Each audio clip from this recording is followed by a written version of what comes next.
नया फैजी का नया व्लॉग आ गया और ये नया व्लॉग जो आया है बेसिकली पार्ट 2 है। पार्ट 1 इससे पहले आया था और इस पार्ट 2 के अंदर उसने फोकस किया है जो कि मौदा से ये भाग कर आई थी और उस टाइम में इसकी क्या परिस्थिति थी, और उसके साथ साथ जो है ना फ़नी को इसने आगे कर दिया था कि आओ फ़नी तुम मेरी तरफ से जवाब दो। उसी को अपने रोचक अंदाज में और मिमिक्री करके बहुत अच्छे तरीके से उसको सामने लेकर आई है। और इसके अलावा मैडम को बहुत अच्छी तरह से शीशे में उतारा है, यानी कि मैडम ने जो जिस तरह से अपने आप को बहुत ज़्यादा रिस्पॉन्सिबल दिखाते हुए, पढ़ी लिखी दिखाते हुए वहाँ पे सारी चर्चा करी है, और साथ साथ जो उनके प्राइवेट पार्ट और इन सब के बारे में भी खुलकर बात करी है जो कि बेसिकली नहीं करनी चाहिए थी।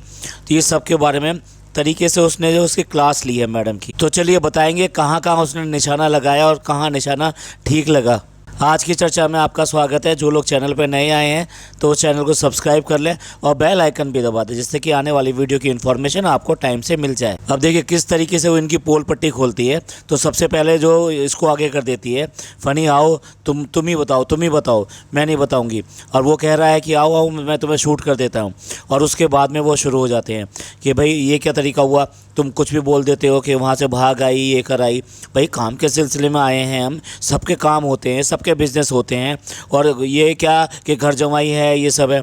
तो अब घर जमाई वाले पॉइंट पे अब वो पुरानी बात क्या, अरे घर जमाई तो ये बहुत पहले बन गया था, लेकिन वो क्या है कि भैया ने मना कर दिया था, भाई ने मना कर दिया था, नहीं तो ये तो शादी के लिए पहले भी तैयार था और हम तो पहले से बहुत तैयार थे कि हमें घर जमाई बना लो। पर वो कहती है कि भाई कैसे बनाते तुम्हें अपना घर जमाई, क्योंकि वो तो भाई तो पहले ही अब भाभी के टुकड़ों में पल रहे थे, तो ऐसे में वो तुम्हें कैसे। फ़नी कहता है कि हम तो वहाँ चले गए थे सऊदी, पर हम तो बहुत पहले से तैयार थे, हम तो बिल्कुल रेडी थे घर जमाई बनने के लिए। जैसा कि सबको पता नहीं होगा तो यहाँ पे बता रही है कि भाई कैसे तुम्हें घर जमाई बना लेते। उस टाइम भाई तो खुद ही दूसरे के टुकड़ों में पल रहे थे और हमको जो है 8,000 रुपये की नौकरी के लिए इधर उधर पूरे दिन रात जो भागना पड़ता था, और ऑटो के लिए हमारे पास पैसे नहीं होते थे।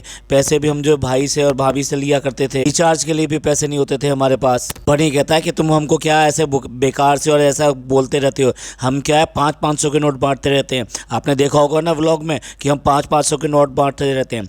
और फिर उसको कहता है तुम्हारे ही तो बांटता हूँ ना मैं। और ये क्या लगा रखी कि कुछ काम नहीं करते, हम बिजनेस कर रहे हैं। अगर हम बिजनेस ये ना कहें कि हम बिजनेस नहीं कर रहे हैं तो तुम तो हमारे जो व्लॉग के अंदर जो इतने कमेंट डाल दोगे। इसलिए हम कहते रहते हैं कि बिजनेस चल रहा है। हमने कब कहा कि बिजनेस हमारा नहीं चला है, हमारा बिजनेस चल रहा है। अब शहजादी कह रही है देखो जैसी परवरिश होगी हम वैसा ही तो करेंगे, जैसे हमारी अम्मी ने सिखाया होगा, जैसे हमारी अम्मी की अम्मी ने उनको सिखाया होगा, हम वही तो करेंगे। हम तो वही कर रहे हैं। तुम जो है रहो यहीं पे, मुंबई में रहो, कहीं नहीं जाओगे, तुम हमारे पास ही रहोगे, मुंबई में रहोगे। हम कितना ध्यान रखते हैं, हम कितना काम करते हैं। और देखो हमने उनको जो है वहाँ पर वॉशिंग मशीन लेके दी, उनके लिए वो बाकी सब चीज़ें करा के दी, हम बहुत ख्याल रखते हैं। और वो कह रहा है कि तुम बिल्कुल चिंता मत करो, तुम बहुत अच्छा करती हो, तुम बहुत ही अच्छी हो, जैसे कि वो व्लॉग में हमेशा बोलता रहता है। फ़नी का जवाब कहता है कि चाहे दुनिया पूरी की पूरी तुम्हारे खिलाफ हो जाए, पर हम तुम्हारे साथ में हैं जब तक कि पैसा है।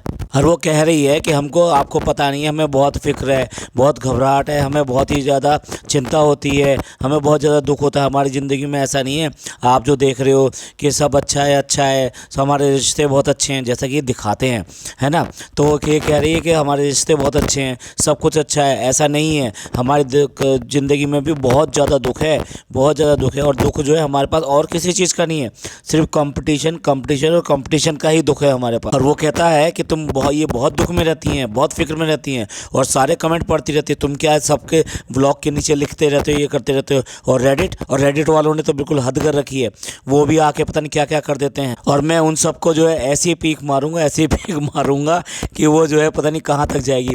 और गलती से वो पढ़े लिखा आदमी है, इंजीनियर है, तो वो उसके मुँह से निकल जाता है ऐसा प्रोजेक्टाइल मारूंगा। तो वो कहती है उसको हंस के, क्योंकि ये वर्ड जो है फ़नी की से तो एक्सपेक्ट नहीं किया जा सकता। तो वो कहती है तुम तो आर्ट साइड से भी नहीं पढ़े हो, तुम क्या ये सब बात बोलते हो, तुम्हें क्या पता है कि प्रोजेक्टाइल और ये सब क्या होता है। तो आपस में फ्लो में निकल गया, दोनों आपस में हंस रहे हैं कि भाई ये क्या निकल गया। कहता है हम बस ऐसा ही मारेंगे कि सीधे आपके मुंह पे जाके पड़ेगा। और कह रहा है कि क्या तुम भोली भाली लड़की को, सीधी सादी लड़की को इतना परेशान करते रहते हो, इतना दुखी रहती है। देखो ये भाई सही कहते हैं, तुम लोग ना तेल में तले जाओगे, तेल में तले जाओगे। तो सबसे मज़ेदार मुझे जो डायलॉग लगा वो ये था कि वो इसके ऊपर वो जो शहजादी है वो जवाब दे रही है, और तेल हमारे घर से ले लेना। ये बोल तो दिया उसने प्रोजेक्टाइल, तो उसके ऊपर आपस में संभालने के लिए बात कर रहे हैं कि भाई ये जो है ऐसा नहीं है। हम जो है ना बचपन में क्या करते थे, हम जो सारे लड़के लड़के जो है ना कंपटीशन करते थे कि किसका जो है ज़्यादा दूर तक जा रहा है। तो वो कहती है कि बस तुम और क्या कर सकते हो, तुम्हारे बस की और तो कुछ है नहीं है, बस यही कंपटीशन करोगे, यही करोगे। अब देखो वो उसका भेद खोलने के लिए और एक नई बात बताने के लिए उसके साथ ड्रामा करती है और उसको लताड़ती है कि तू जा यहाँ से, तू जा यहाँ से, चल भाग भाग भाग। जैसा कि वो कभी कभी दिखाया ना व्लॉग में, वो अपनी वो तराती है तो पूरी बदतमीजी करती है उस फनी के साथ में भी। तो फनी के साथ में बदतमीजी कर रही है और फिर कहती है फ्रेंड्स मैं बताती हूँ सच्चाई इनकी, इसकी सच्चाई मैं बताती हूँ।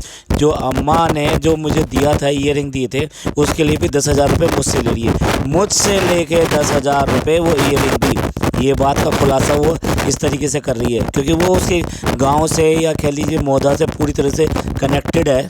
तो ऐसे छोटे से गांव में ये सारी बातें बहुत जल्दी फैल जाती हैं कि किसने किसको क्या किया और उसके साथ में क्या हुआ। और फिर नॉर्मल करके ये कहती है फ्रेंड्स क्या करें, हमारी बहुत इज्जत है, ऐसी बात नहीं है, हमारी बहुत इज्जत है, हम जो उनसे बहुत प्यार करते हैं वो हमें बहुत प्यार करती हैं। और कह रहा है कि सबसे जो तुम्हारी तारीफ़ करते हैं और वो खुद ही चाहते हैं कि तुम यहाँ पे ना हो। और तुम्हारा जो वो कह रही है कि देखो फ्रेंड्स हमारे को कितना ब्लेस्ड ससुराल मिला है, इसलिए तो हम वहाँ पे जाते नहीं हैं, पर हम रील पूरी तो बनाते हैं इस बारे में कि हमें बहुत ही अच्छा ब्लेस्ड ससुराल मिला है। और फ्लो में फिर वो बोल जाता है कि नहीं तुमसे बहुत तारीफ़ करते हैं, बहुत कहते हैं, और ये कहते हैं जब तक हमारी बहू जो है यहाँ पर नहीं आती है तब बहुत अच्छा रहता है। चलिए अब उसका पार्ट जो ख़त्म हुआ, अब दूसरा पार्ट आता है मैडम का। मैडम की क्लास आ जाती है। अब मैडम के लिए वो जो चल कर आती है और कहती है कि मैं शॉपिंग से करके आ रही हूँ, और उसके बाद में जैसे कि मैडम करती है ना ड्रामा करने के लिए अपना दुपट्टा संभालती है, दुपट्टा सही तरीके से करके रखती है क्योंकि वो उसको जो है दिखाना है, व्यूवर्स को दिखाना है, खासतौर से पड़ोसी व्यूवर्स को जो दिखाना है उन्हें बहुत पसंद आता है कि हाँ अभी ये सब जो है बहू बहुत ही बढ़िया बहू। और इसके बाद में जैसे मैडम अपना लेक्चर देती हैं वैसे ही वो लेक्चर देने के लिए शुरू हो जाती है और काफ़ी सारी इंग्लिश यूज़ करने की कोशिश करती है। और फिर ये बताती है कि मैं आई एम केबिन क्रू, तो कभी कभी मुँह से निकल जाता है। तो जैसे कि जनाब ने बता दिया है, अपने आप को बहुत अच्छा बेटा साबित कर दिया, तो अब मेरी बारी है, मैं भी दिखाऊंगी कि मैं कैसी अच्छी बहू हूँ। वो बात करती है अम्मी के बारे में कि भाई अम्मी का जो है ऑपरेशन हुआ, ये सब हुआ, और देखो उनके जो प्राइवेट पार्ट्स और ये सब जो है यूट्रस का हुआ, ये सब हुआ।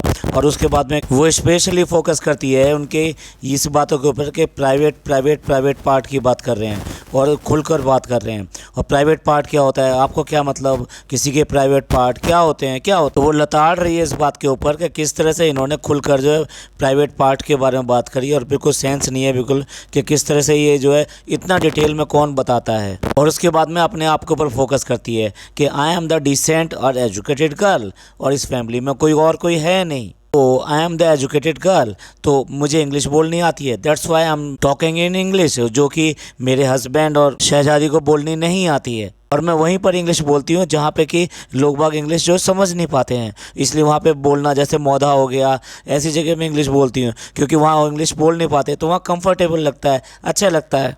They never know where I am making mistakes, जानते ही नहीं है। और अभी भी जैसे मैं मिस्टेक कर ही रही हूँ, ऐसी सब जगह पर जहाँ की इंग्लिश लोग समझ नहीं पाते हैं तो वहाँ मैं इंग्लिश बोलती हूँ। अब देखिए बड़े बड़े मॉल्स में और बड़े बड़े शोरूम्स में हम जो है ना वहाँ पे जाके शॉपिंग नहीं करते हैं, हम जो है धर्म काका को भेज देते हैं, उनसे वो पर्स मंगवा लेते हैं। अब वो कैसे मैनेज करते होंगे इतने बड़े शोरूम इन सब के जाके, क्योंकि वहाँ सब लोगों को इंग्लिश आती है तो हम नहीं बोल पाते हैं उनके सामने। इसके बाद में दूसरा निशाना क्या कि देखिए हम सब लोग ना बड़े खुश रहते हैं और हम जो ना रिश्तों में बिलीव करते हैं, और यही वजह है कि हम जो सब लोग जो है not even a single day, हम लोग कभी भी साथ नहीं रहते हैं, एक जगह नहीं रहते हैं। जैसे कि मेरा 5 BHK पर चलिए मेरी मम्मी को यानी कि मेरी इन लॉ को ब्लीडिंग आ गई, और देखिए पता नहीं ये प्राइवेट है, और प्राइवेट बताना इसमें क्या है, प्राइवेट हम प्राइवेट की बात करते हैं, पर क्या है कि हम लोगों को होता है कि हम बताएं कि अम्मी के यूट्रस में, अम्मी के प्राइवेट पार्ट में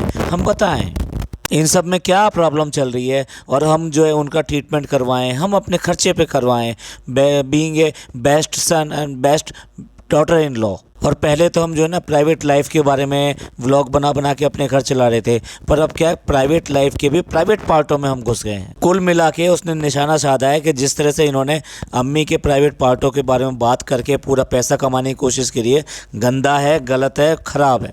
अब उसके बाद में घंटी बज जाती है और घंटी बजने के बाद में कहती है अब आ गए हैं जनाब, अब तो अब मुझे जाना है उनकी चाटने के लिए। तो एक तरह से खुल के उसने निशाना साधा है, एक जो इन्होंने बात करी है अम्मी की प्राइवेट पार्टों के बारे में, और ये दिखाने के लिए कि भाई हम ही सब कुछ है और हम लोगों ने ऑपरेशन करवाया है, हमने सारा खर्चा उठाया।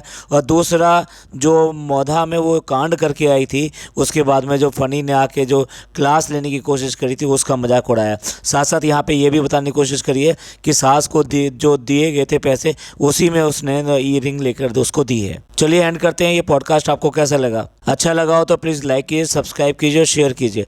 खुश रहिए, अपने लोगों का ख्याल रखिए। थैंक यू, धन्यवाद, शुक्रिया।